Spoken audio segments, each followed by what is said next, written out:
मुंसिफ news देखेंगे आप। मैं हूं आपके साथ आपका मेजबान रहीम अहमद खान। नजर डालेंगे देश और दुनिया की तमाम बड़ी खबरों पर। आगाज हेडलाइंस के साथ करेंगे।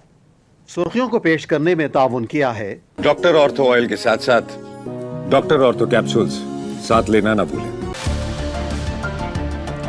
वसी तर समंदरी तिजारत के इस्तेहकाम में हिंदुस्तानी बहरिया का अहम रोल। सदर जमहूरिया द्रौपदी मुर्मू के वाइजेक में बैनुल अक़वामी फ्लैट रिव्यू में शिरकत। वज़ीर आज़म मोदी की दिल्ली के हैदराबाद हाउस में फिनलैंड के वज़ीर आज़म से मुलाकात। दोनों रहनुमाओं के दरमियान मुतरफ़ा उमूर पर तबादला ख्याल।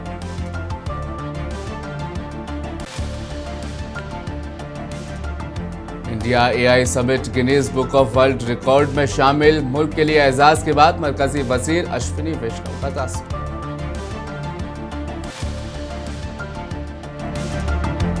इलेक्शन कमीशन गैर जानिबदारी के बजाय हुकूमत के लिए कर रहा है काम। शिवसेना UPTMP प्रियंका चतुर्वेदी का इल्जाम।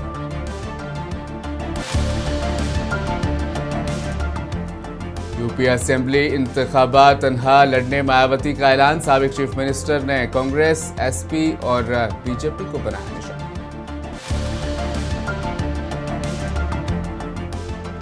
जम्मू कश्मीर क्रिकेट टीम पहली बार रणजी ट्रॉफी के फाइनल में दाखिल। चीफ मिनिस्टर उमर अब्दुल्ला ने टीम को दी मुबारकबाद। और अब खबरें तफसील के साथ। सदर जमहूरिया द्रौपदी मुर्मू इस वक्त आंध्र प्रदेश के 2 रोज़ा दौरे पर हैं। सदर जमहूरिया ने आज अपने दो रोज़ा दौरे के दूसरे दिन वाइजेक में बैनुल अक़वामी फ्लीट रिव्यू में शिरकत की। इस मौके पर तकरीब से खिताब करते हुए द्रौपदी मुर्मू ने कहा कि हिंदुस्तानी बहरिया वसी तर समंदरी तिजारत में इस्तेहकाम में अपना अहम हिस्सा डाल रही है। उन्होंने कहा कि हिंदुस्तानी बहरिया के इस रोल की वजह से समुद्री सरहदों की हिफाजत अब पहले से कई ज़्यादा बेहतर हो गई है। The Indian Navy is vigilant in safeguarding India's maritime interest and contributing to stability across the wider maritime commons. Units of the Indian Navy deployed in the region serve as credible instrument of deterrence and defense against threats and challenges arising in the seas. वज़ीर आज़म नरेंद्र मोदी ने दिल्ली के Hyderabad house में Finland के वज़ीर आज़म के साथ दोतरफा बातचीत की। ज़राए के मुताबिक इस मुलाकात में बाहमी ताल्लुकात, तिजारती ताउन, टेक्नोलॉजी और मसनूई ज़हानत के शोबे में इश्तराक पर तबादला ख्याल किया गया। याद रहे फिनलैंड के वज़ीर आज़म भारत के दौरे पर हैं, जहां वो AI समिट में शिरकत कर रहे हैं।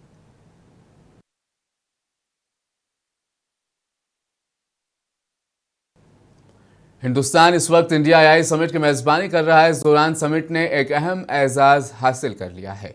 इंडिया AI समिट और इंटेल इंडिया ने 24 घंटों में अपनी जिम्मेदाराना मुहिम के लिए गिनीज वर्ल्ड रिकॉर्ड हासिल कर लिया है। इस खास मौके पर मरकजी वजीर अश्विनी वैष्णव ने इसे मुल्क के लिए एक बड़ी कामयाबी करार दिया। मरकजी वजीर ने कहा कि हिंदुस्तान के लिए एक बड़ी कामयाबी है, क्योंकि हिंदुस्तान इस वक्त दुनिया की तेज़ी से तरक्की करने वाली मईशत के तौर पर आगे बढ़ रहा है। India AI and Intel India, you are the Guinness World Records title holders for the most pledges received for an AI responsibly campaign in 24 hours. You are officially amazing.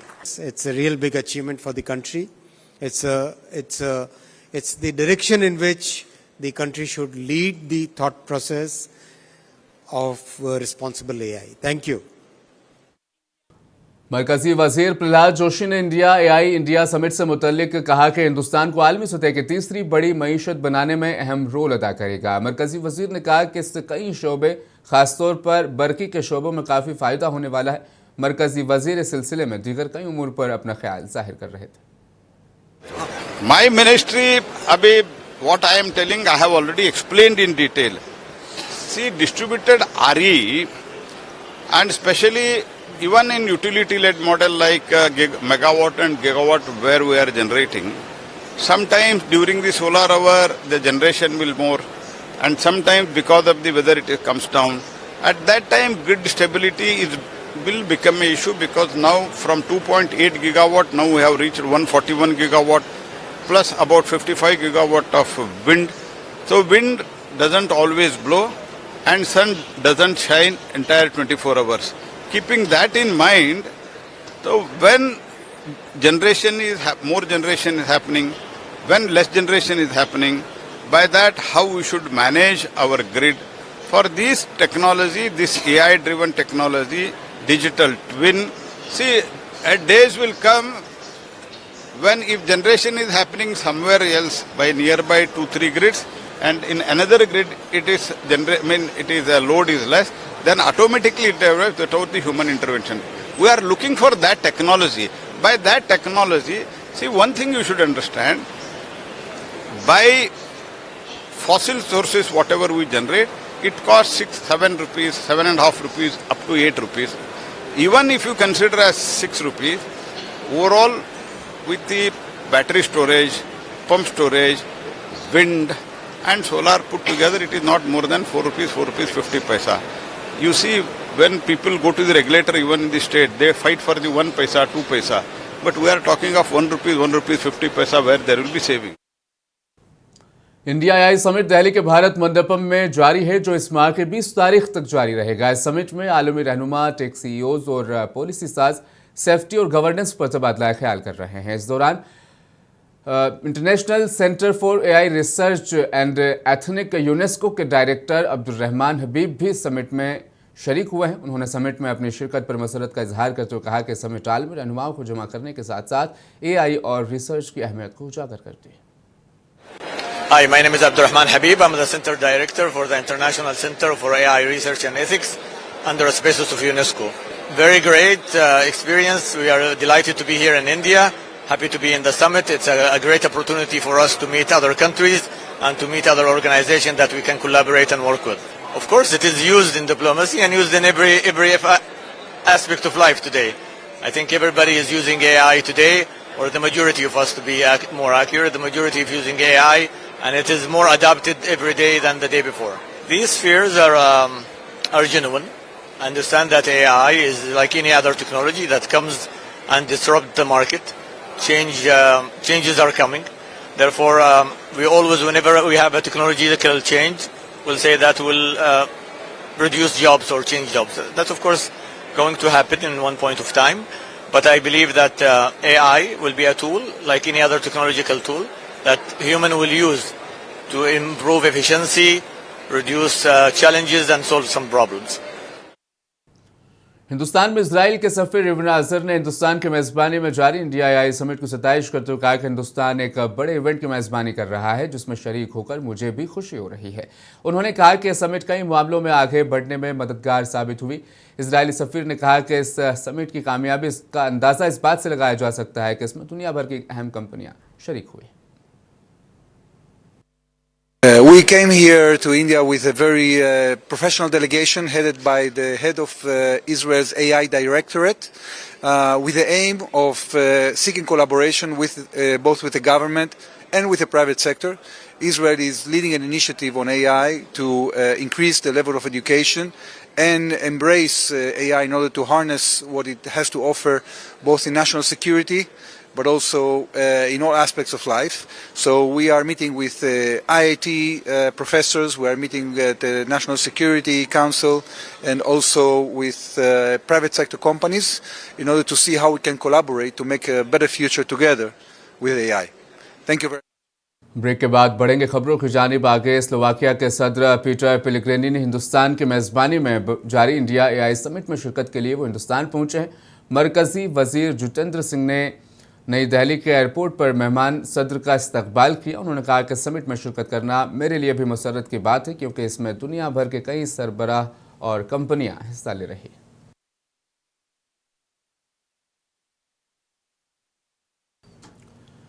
Lok Sabha speaker Om Birla ने कहा कि जमहूरियत में जितना ज्यादा मुकालमा और बहस होती है, हुक्मरानी और इंतजामिया में इतने ही अच्छे नतायज बरामद होते हैं। ओम बिरला ने कहा कि कोटा रेंज पुलिस भी मुकालमे और बातचीत के जरिए अवाम के साथ मुंसलिक है।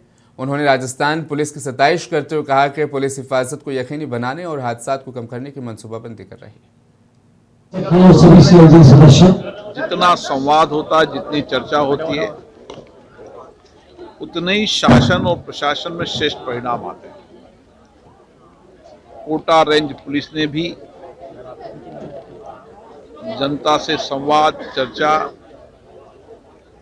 और उसके साथ किस तरीके से संवाद चर्चा के साथ सुरक्षा भी और दुर्घटना मुक्त बनाने का योजना भी।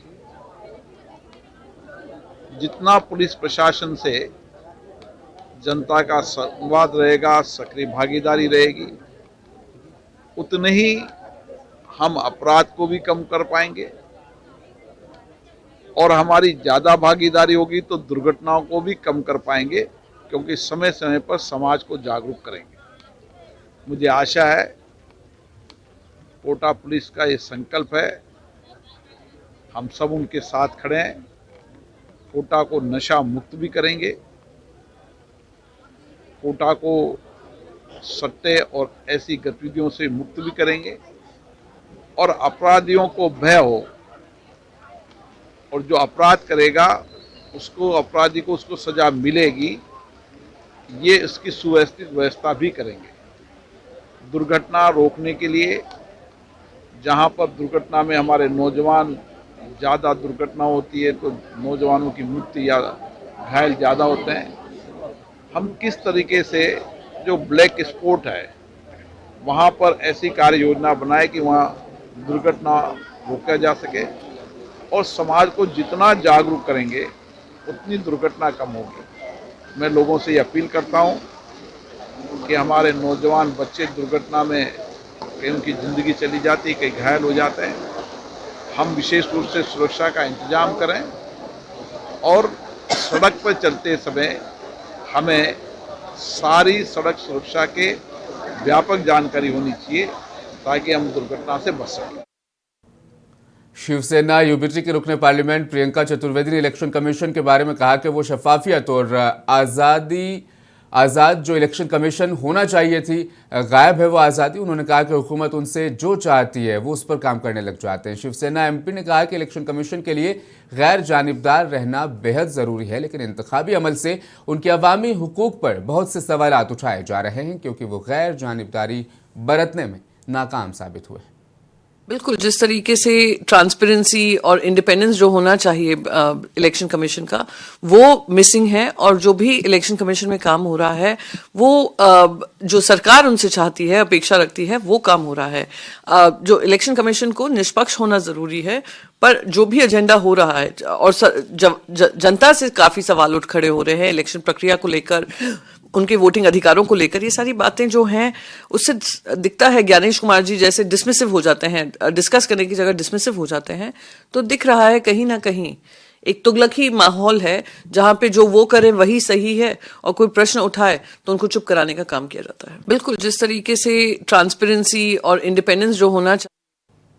समाजवादी पार्टी के एमएलए राहुल लोधी ने रियासती हुकूमत पर तनकीद करते हुए कहा कि सब जानते हैं कि कौन किसको गुमराह कर रहा है, वो खुद ही उलझन में है, इसलिए उन्हें समाजवादी लोगों या हमें गुमराह नहीं करना चाहिए। राहुल लोधी ने कहा कि बहुजन समाज समाजवादी पार्टी के साथ जुड़ रहा है और आने वाले वक्त में आप देखेंगे कि हम मिलकर समाजवादी पार्टी की हुकूमत बनाने के लिए काम करेंगे। उन्होंने मजीद कहा कि लोग हुकूमत से आजिज आ चुके हैं और आने वाले इंतखाबात में एसपी की हुकूमत बनना यकीनी। ये गुमराह कौन कर रहा है ये तो सब जानते हैं, वो खुद गुमराह हैं। वो तो हमको ना गुमराह करें ना समाजवादी गुमराह करें। समाजवादी सब बहुजन समाज जुड़ रहा है और आने वाले समय आप देखेंगे यही सी बहुजन समाज के मिलकर हम लोग समाजवादी पार्टी की सरकार बनाने का काम करें। बीएसपी सुप्रीमो मायावती ने ऐलान किया है कि वो यूपी असेंबली इंतखाबात के लिए अकेले ही लड़ेंगी। उन्होंने कहा कि जमहूरियत और आइन को मजबूत बनाने की बजाय मसनूई जहानत को कामयाबी की कुंजी करार देने के लिए इस वक्त खुद गर्जाना बहस जारी है। उत्तर प्रदेश को साबिक चीफ मिनिस्टर ने मजीद कहा कि जैसे जैसे यूपी के इंतखाबात करीब आते हैं, हमारे मुखालिफ वो हमें इक़्तिदार से दूर रखने की और भी ज़्यादा कोशिश करेंगे और हमारे खिलाफ साजिश भी करेंगे। मायावती ने कहा कि बीएसपी के इत्तेहाद में यूपी असेंबली इंतखाबात में हिस्सा लेने की खबर झूठी है, ये सरासर झूठ, बेबुनियाद और मन घड़त है। बीएसपी अपनी ताकत के बलबूते पर इलेक्शन लड़ेगी।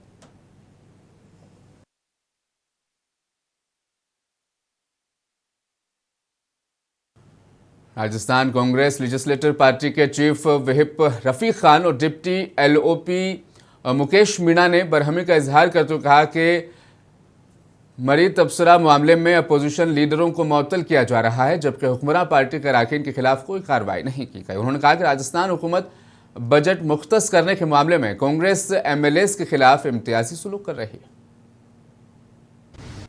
₹1 का उसमें लोन किसी को दिया नहीं गया, तो कहां इंटरेस्ट होगा और कहां इंटरेस्ट की रिलीफ मिलेगी? तो पूरे बजट के अंदर 0/0। तो इससे ज्यादा शर्मनाक बात नहीं हो सकती है। एक बात और कहना चाहता हूं, एप्स्टीन फाइल का हल्ला है चारों तरफ। कल कांग्रेस पार्टी के प्रवक्ता पवन जी ने प्रेस कॉन्फ्रेंस करी और हरदीप पुरी पे एलिगेशन लगाए। मुझे अफसोस के साथ कहना पड़ रहा है कि बीजेपी के अंदर न कोई आधिकारिक तौर पे बीजेपी की तरफ से जवाब आ रहा है, न कोई सरकार की तरफ से जवाब आ रहा है। 62 ईमेल ट्रांजैक्शन हुई है आपस में, 32 एक तरफ से हुई है, 30 एक तरफ से हुई है। और उन ईमेल के ऊपर क्लियर कट और कोई डाउट नहीं कि जो एआई की कॉन्फ्रेंस हो रही है उसमें भी इनका हाथ और इनकी शह पे हो रही है। उससे सारा खुलासा हो गया पूरे देश के अंदर। इस बात का क्लेरिफिकेशन हो गया कि जो एप्स्टीन फाइल है उसके सीधे सीधे तार बीजेपी से जुड़े हुए हैं। बजट रिप्लाई जो आया वो और भी ज्यादा निराश करने वाला था।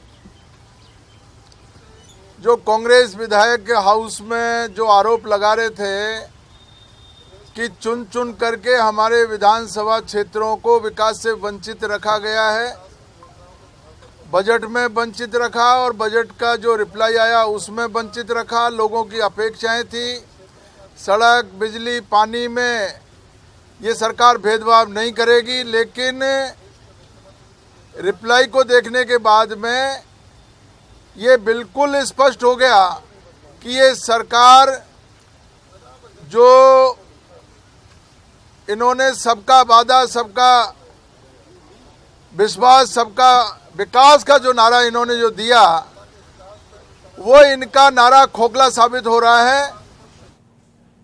कांग्रेस के सीनियर लीडर और रुकन पार्लियामेंट गौरव गोगोई ने असम असेंबली इंतखाबात से पहले अहम बयान दिया। गौरव गोगोई ने कहा कि रियासत के आने वाले असेंबली इंतखाबात में असल मुकाबला पुरानी कांग्रेस और नई कांग्रेस के दरमियान होगा। गौरव गोगोई ने कहा कि 2026 के इंतखाबात में असल मुकाबला पुरानी कांग्रेस के करप्शन में मुलव्विस लीडर्स जो बीजेपी में शामिल हो चुके हैं उनके और मौजूदा कांग्रेस के दरमियान होगा। गौरव गोगोई ने कहा कि असम की अवाम मौजूदा हुकूमत को उनकी नाकामियों से अच्छी तरह से वाकिफ हो चुके हैं।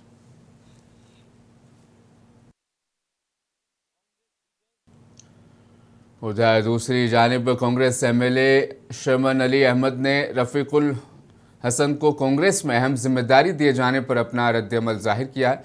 उन्होंने कहा कि रकीबुल हसन को इस जिम्मेदारी से दूर रखना ही कांग्रेस के लिए बेहतर होगा।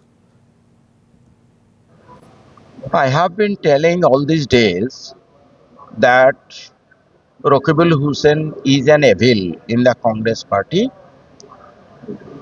The sooner Congress High Command realizes this and stops giving importance to Raqibul Hussain, it is better for Congress party. ये अभी कल मुख्यमंत्री जी बोला है कि अभी इतना पुराना मुसलमान धस जाता है वो भी कांग्रेस हो गया है कि मुस्लिम रकीबुल भी एक मुस्लिम संपट है। आप लोग वो कोई नेता नहीं है, he is a blackmailer, he is an evil for the party, he will ruin the party until and unless the high command stops giving importance of Raqibul Hussain. तो धीरे धीरे लगता है कांग्रेस से सॉफ्ट हो गया। आप लोग भी अलायंस कर रहे हैं। 2031 में we will be the majority party, we will perhaps form the government in 2031 because all these years, during the 10 years, BJP, this Assam is called Jubindas Assam, Assam is called Shankarajans Assam, but during the last 10 years, Congress has polluted the environment. There has been, it is Tamil Nadu के वज़ीर आला M के Stalin ने आज मरकज़ में वफाकियत को मजबूत बनाने और रियासत के लिए खुद मुख्तारी के लिए आइन में तरमीम की तजवीज़ पेश की। तमिलनाडु असेंबली में मरकज़ रियासत ताल्लुकात पर जस्टिस कोरियन जोसेफ कमेटी की रिपोर्ट का पहला हिस्सा पेश करते हुए उन्होंने वफाकियत, एतमाद और खुद मुख्तारी से मुतल्लिक है। स्टालिन ने कहा कि हिंदुस्तान की वफाकियत को साख्ती तौर पर असर नो तरतीब देने की ज़रूरत है।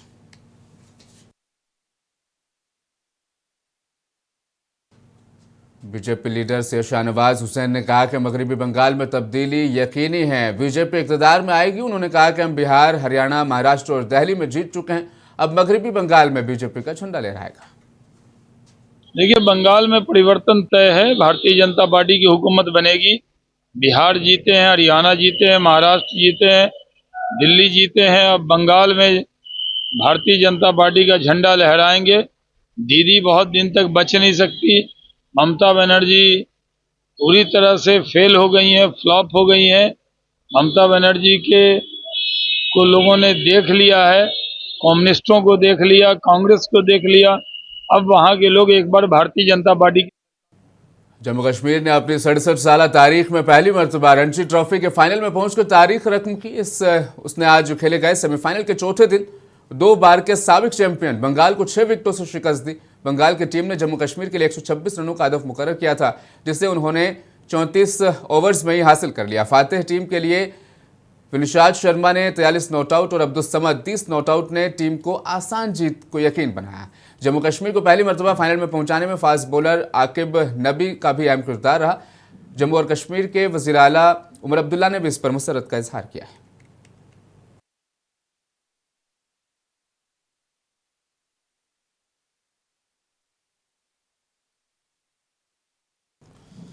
तो इस दौरान जम्मू कश्मीर के वज़ीर आला उमर अब्दुल्ला ने जम्मू कश्मीर की टीम को पहली बार रणजी ट्रॉफी के फाइनल में पहुंचने पर मुबारकबाद दी है। बड़ी बहुत मुबारक की बात है। पिछले कई सालों से हमारी टीम ने काफ़ी प्रोग्रेस किया है और ये उनकी मेहनत का नतीजा है। खिलाड़ियों ने मेहनत की। मुंसिफ न्यूज़ में फिलहाल बस इतना ही। मुझे दीजिए इजाज़त, आप बने रहें मुंसिफ टीवी के साथ।